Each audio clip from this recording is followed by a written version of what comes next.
In a world that often tries to box women into roles they never signed up for, some break the mold, then build an empire from the rubbles. Why do you think empowerment is important, especially in the African continent? Because there are some people sitting here, they can command the whole room, they don't even know their potential. But do you think we're promoting Africa? How do we change that narrative? By creating ways to make us understand the importance of promoting ourselves as Africans. Today on Boss Ladies Diaries, we shine a spotlight on the force of nature. A visionary, a woman whose story echoes across generations and borders. She's not just rewriting her narrative, she's reprogramming the system. We've seen that tech is huge in the West. Yeah. How do you think it will impact us on the continent here? I feel like we're still not grasping the importance of tech. Tech is important for Africa now because this is the first way to gain control of our continent. At the age of 26, she's a software engineer, international relations expert, a dream rooted in ashes of war and birthed in the heart of hope. She's the granddaughter of the legendary Kerkula Kpoto. But make no mistake, her legacy is being expanded on her own terms. Liberia, Africa. When you say you're going to build like the Silicon Valley, are you going to get the support that you need to be able to do that as well? I'm a lobbyist. Right.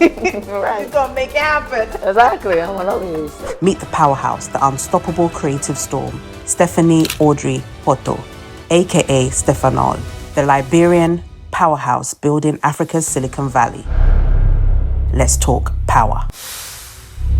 You come from a very powerful lineage. Can you tell us about KBK? Firstly, KBK is my late grandfather, and he was one of the greatest politicians who have ever lived in Liberia. He made presidents, he cared for his people, he was part of a lot of different concessions, things that have contributed over the years to the betterment of Liberia. And he was called the alchemist, because if Kerkula Kpoto walks in a room and he puts your hand in the hand of the president, now the president will take care of you. It was because of the trust in him.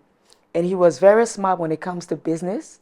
And he had a farm as well, which he used to empower young women and girls, and just where he introduced a system where after school hours, young people would have an opportunity to go on the farm and learn.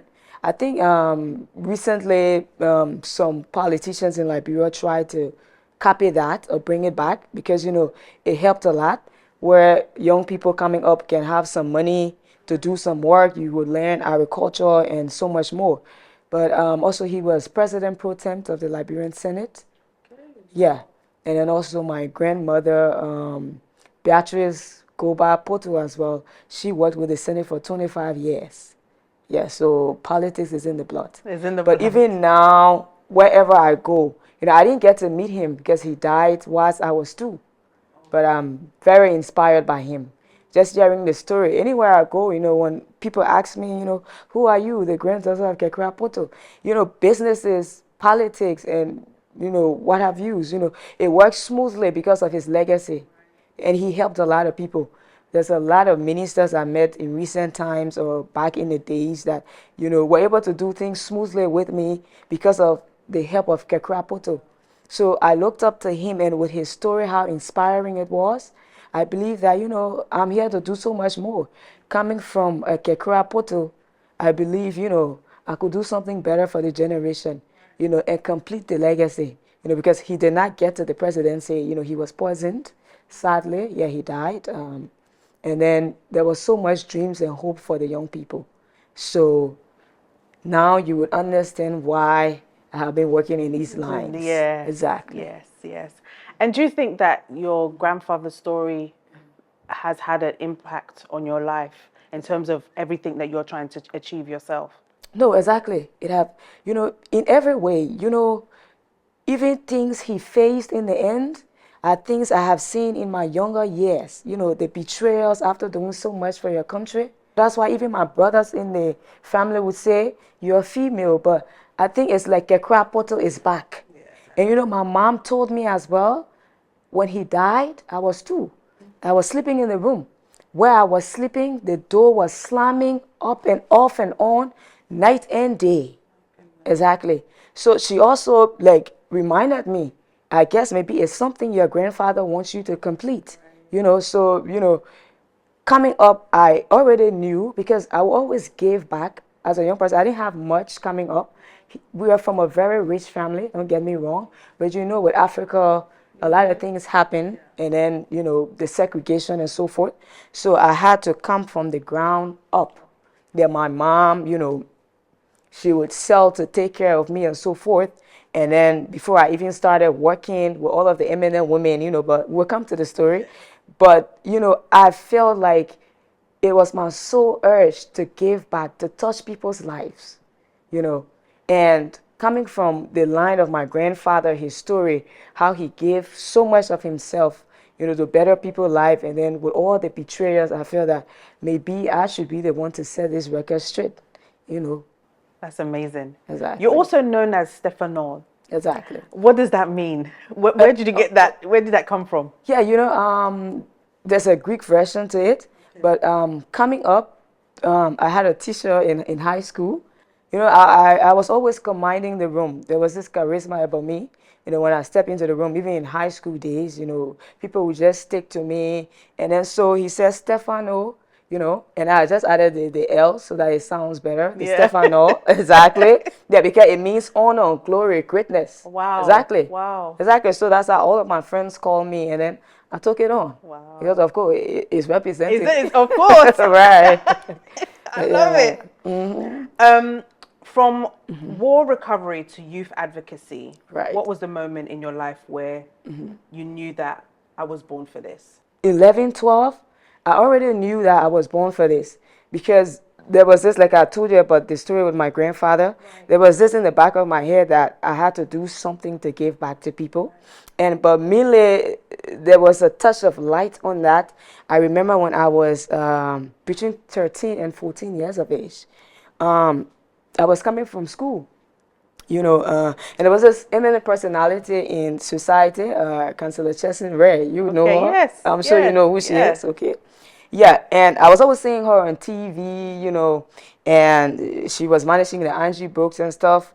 And I always wanted to do something to help my mom, because like I said, the segregation in the family, so she took us away and there was too much politics, and she would sell, she would sell clothes, just anything to get us through school. Exactly. So my thing was, I was so young then, but I was looking for a way to do something to help her, because I'm like, I can't be sitting down, I was born to do something. And it should start with my mom, it should start at home. So I should do something to help her up. So I always see this permanent figure on TV, and coming from school now, on the first day, I said, okay, I'll walk up to this woman because I actually want someone like this to mentor me. And I believe I can work with her and prove myself, and then she would be able to promote me later, So when I was coming from school, my friends were always hyping me up, but this time they discouraged me a lot. Like, if you walk up to that permanent figure, she wouldn't even want to see you with all of her securities. Exactly. The first day I just laughed. That's why when people tell you no, you should do it twice and show them that you can do it. And the second time it happened that I was in my school uniform, she passed on the same road again. And this time she stopped. She went into the supermarket.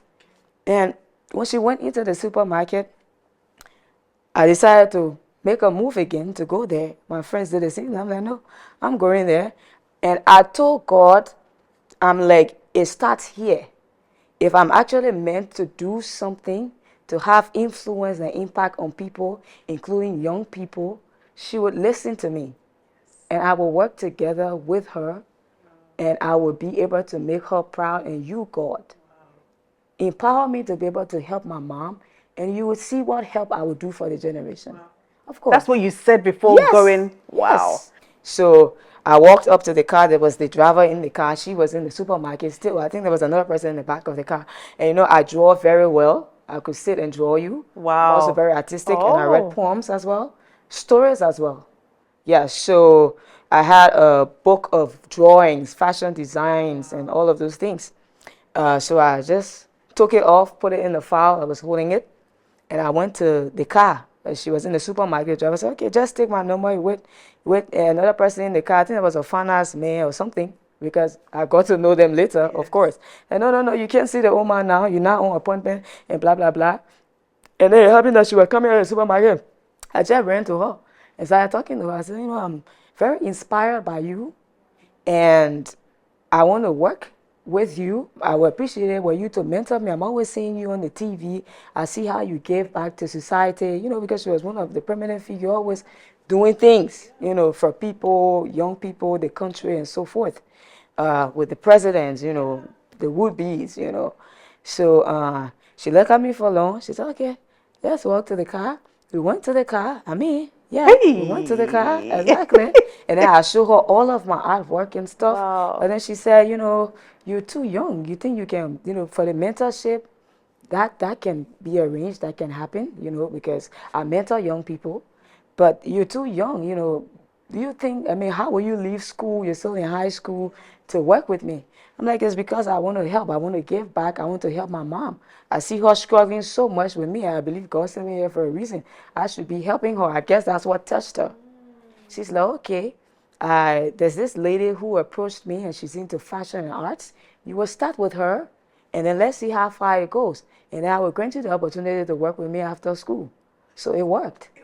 Yeah, and trust me, after that time, it was through her office. I was able to even learn how to do Microsoft and all those, because I was still in high school going in and out. I did the poems for the other lady, but I went back to her. I was always calling her, still pushing for my job, of course, yeah. And then I became her executive assistant. Just by learning, yeah. And with learning those things, I started now commanding the room. Yes, I started lobbying for projects. The first money she ever got from the Chinese government was through my lobbying. Wow. Of course. And she's very proud. She's always saying it everywhere. So it worked. And over the years, I've been trying to do the best I can to empower young people, help them find their voice. Because imagine if I had listened to your friends. Exactly. I would not have had the opportunity. Maybe, this is why I always say to young people, let your challenges or, things when people tell you no, don't let it put you down. Don't let it break you down. Use it as an inspiration to achieve what you can or what you feel you're capable of. And then it will actually inspire more young people. But do you think us as young people, even Black people, Africans, are we confident people? I would say you don't have a lot of people that will be confident like me, because coming up, I went through a lot. With the stepfather issues, with family issues where my mom had to take me away, and I have sisters who are still traumatized. This is why we have to educate people on these things, because some people, the wrong words, the wrong setting could break them, that they just give up on life. Why some people would take the challenge as a stepping stone. It's like, okay, you told me I can't do it, and ask me right there. I will do it 3 times and you will see it. Of course. And many people told me no. Even at some point, even my own father, and you're a girl, you should not study this. I'm like, I'm going to go in that field and I will thrive. And he'll come and tell me, yeah, you said it and you did it. I'm very proud of you. Of course. So, yeah. So what made you do software engineering? What was your vision for that? Yeah, because it was my dream to delve in the tech realm, like you would see. Coming up, I really wanted to do something. And for me, I look at doing things that will be historical. For example, coming up, even with my mentor, I had several meetings. I was small. I didn't have the money at that time. I said I wanted to build the first historic arts academy in Liberia, because we have, I am an artist, but I delved in another realm because I wanted to be able to make some money, to be able to support the dreams and other things. Yeah, coming up, I wanted to build an arts academy because after the 14 years of civil unrest, like many people would know, Liberia thrived before when it comes to arts and entertainment. But after the war, the sector diminished a lot. And then there are a lot of young people like myself, we draw, we sing and do other things, but then there's no school, there's nowhere that you will harness your talent, potential. Yeah. And then the politicians don't even look at that sector. Yeah. They just forget it. Yeah. So I was like, I wanted to do an arts academy for young people. And now I have one under construction. So you see, so it was at that point I thought to do something that can in the future push the dream. Having a tech valley where young people can be able to achieve anything. coming up with something that has not happened in Liberia. So I decided to do the software engineering so that I can be able, even if you go down in the story you read, you would see that the RISE, I was trying to create a RISE app. Yeah. A tech app, you know, Yeah. a monetized one, Right. where a lot of things can happen, and also it would be empowering, because I wanted something on this app, it's still under construction, that would be able to link people, create a network where, you know, you can just come and put in on the link where there will be project people watching it and everything. Because, you know, once you write the short message, you know, the team would receive it and then it can be forwarded. Okay. Yeah, there will be a part where people can submit projects for empowerment and things they want to do, and then they can have the link, the network, you know, because to link the people to exactly, where you can get support, even empowerment for women and so forth. You know, because I believe Africa, we don't push one another a lot. Because if we were doing that, you know, with the kind of wealthy politicians and people in Africa, we will be high up there. But there's this, if it's not me, it should not be you. Yeah. So I wanted to create a whole app, a whole tech site that could not only contribute to infrastructure development, but to empower people as well.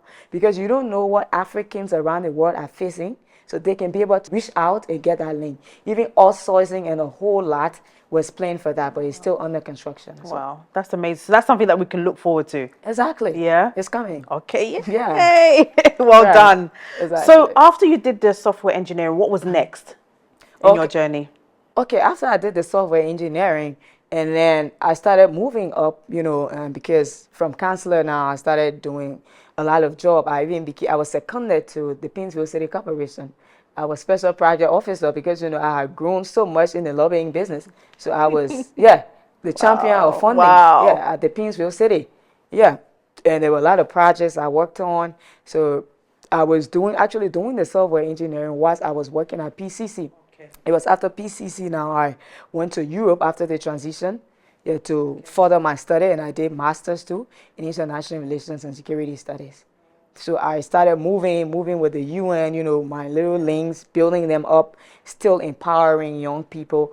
Like, even there's a lot of young people, you know, for me, I don't like to make noise, but there's a lot of young people where I would literally pay school fees because I know how it was hard coming up, do scholarships and a whole lot for them. Why do you think empowerment is important, especially in the African continent? I believe it is really important because it can alter people's life in a great way. People need empowerment. And not only empowerment, I believe they need nurturing, but it is a form of empowerment, you know, because if you nurture people, if you mentor them, and even give what they need, it will help a lot.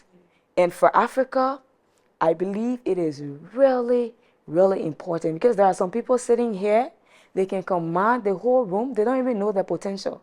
So with nurturing them, empowering them that way, now, you know, you just set the basis because you would not only bring alive the hidden potential, but you'll be able to give them just what they need to get to where they need to get to.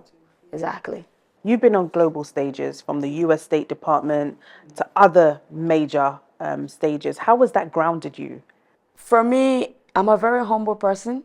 You know, once I achieve a certain dream or I get a certain opportunity, you know, I see that as more of a stepping stone because I believe there's more to be done.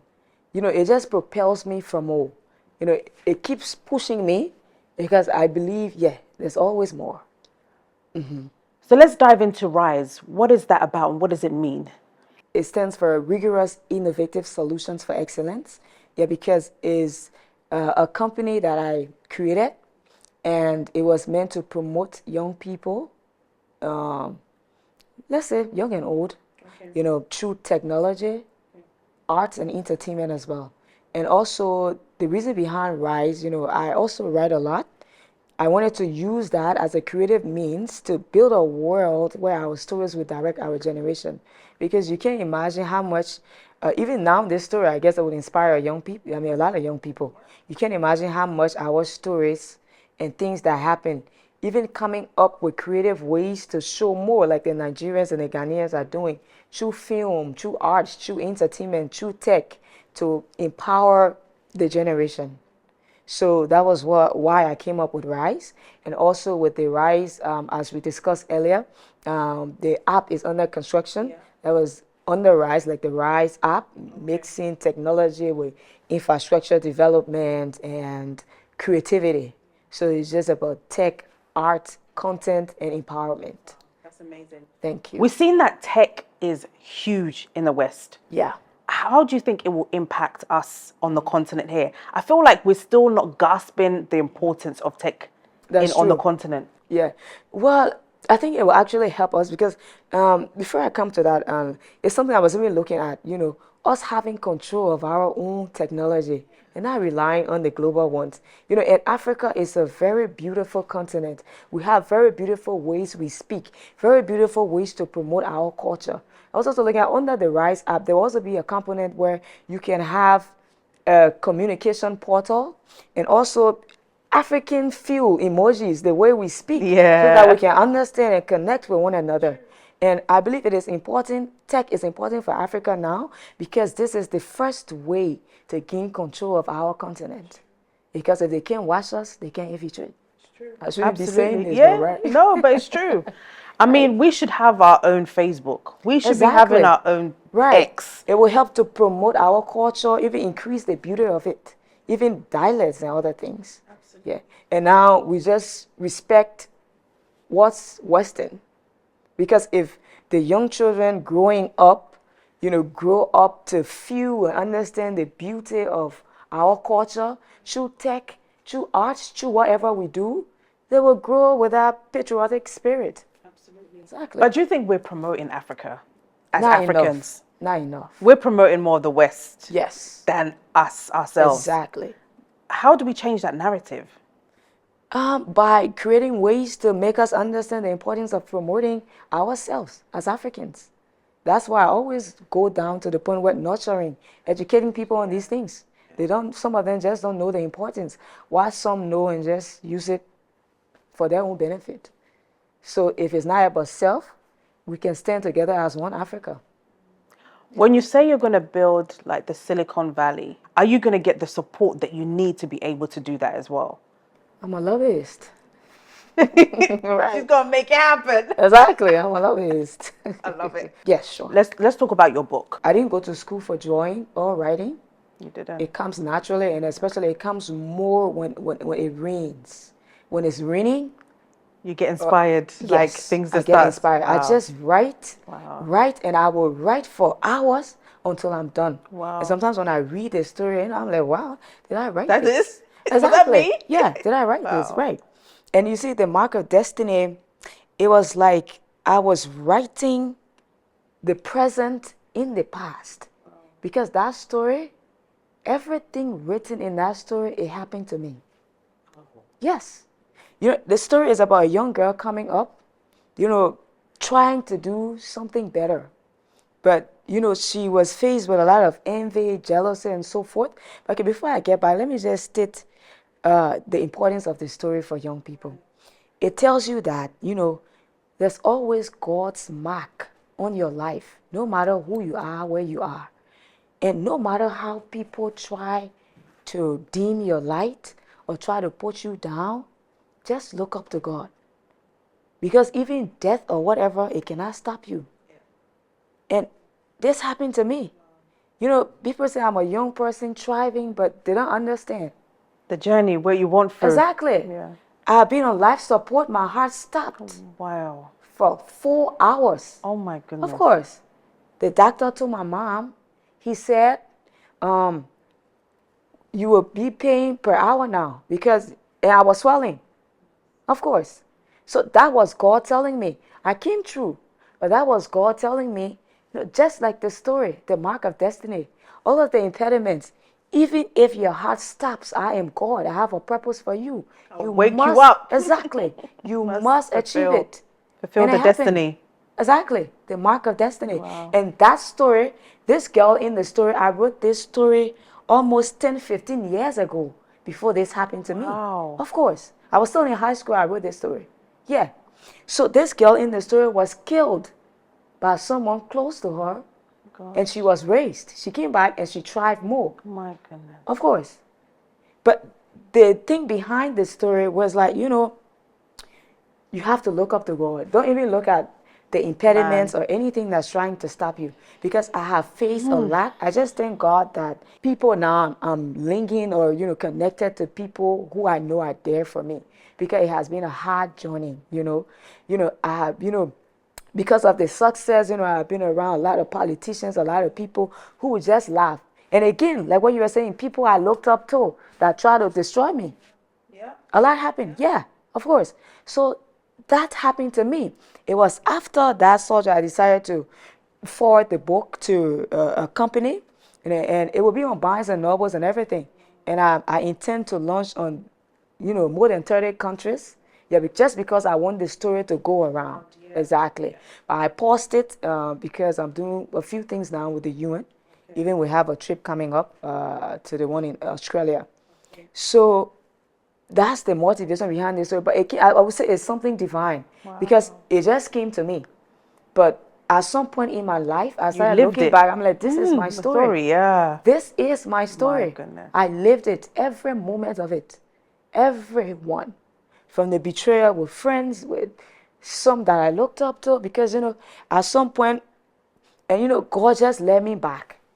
Yeah, at some point, you know, I had to move to Europe. I had to leave PCC. I had to leave my very first mentor. I met other mentors that tried to destroy me, but then it all came back to her.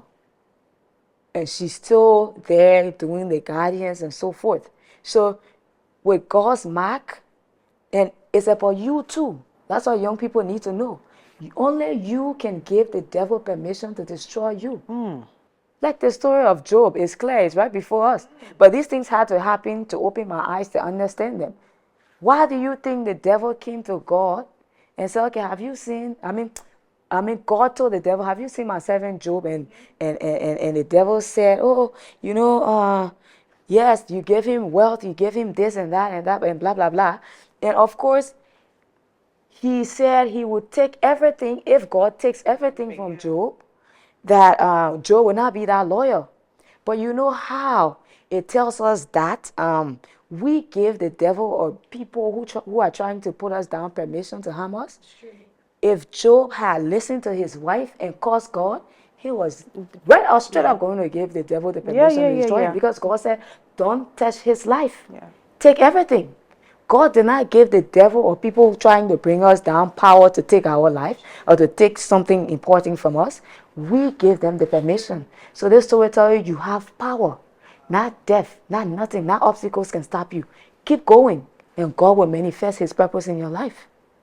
Whew, I can't wait for this book. Exactly. I want to read it. Right. I mean, and you're right. Sometimes we have to realize that we allow things in, right? Exactly. There's this quote that I often say, actually, ships only sink because of the water that gets into them. Exactly. And so we as humans, we will only sink and have destruction if we allow those negative things to come into us. So of course. That is powerful. And I think that you're going to have to do a lot of tours, going around to every country, speaking about the book, because it will resonate with a lot of people. Right. Thank you for writing that. You're welcome. And living the journey and sharing that with us. And I think that it's a collection of 4 stories, actually. Wow. But the Mark of Destiny is the cover, because it's the main thing that I want the world to know. And that's the other thing. We don't write and document our things as Africans. You know, you will find that so many people in the West have written books about them. Even your grandfather, has he got a book about what he did? I have a story on him. It's coming up. We need to be documenting these things. Exactly. Okay, so lastly, I have 5 fire questions for you. Okay. What's your superpower? My superpower is being able to get people to do things. Wow. Yeah, sometimes, you know, even me, I don't understand how I get to be able to get, you know, people places to do, that need to, places that people would feel I'm able to walk in that room and achieve it. Yeah. Yeah. So I believe it's just there's that magic about it. Yeah. Yeah. You have faith. Yeah. Right? I do. Confidence. Yeah. And the confidence is there. Because, legacy or impact? Interesting one. Legacy or impact. But well, I wish I could take both. But legacy is important because it's also impactful. Definitely. Once it happens. Books Beats or blockchain? Well, I would take books. Books? Right. Yeah. What's one African woman that everyone should follow right now? Sylvia Gibson. Hey. I love that. Right? Are you a tea or coffee person? None of the above. None of the above? No. Okay. What's one failure that became your biggest blessing? The sort of attempt to give someone permission to define my worth. Yeah, but it became my biggest blessing after I realized what my worth was. When the history of Liberia's next 100 years is written, what would you want your name to be part of it as? But I would say, honestly, I want to be remembered as someone who touched lives and impacted it positively. Thank you so much for inspiring us. We're looking forward to that book. Absolutely. And we're looking forward to anything that you're going to be doing on the continent that will empower us. Yeah. Thank you for being a great ambassador. Thank you. Youth empowerment, climate change, and just being all-round supporter of the young people that are coming up. Thank you so much for joining us. Thank you for having me.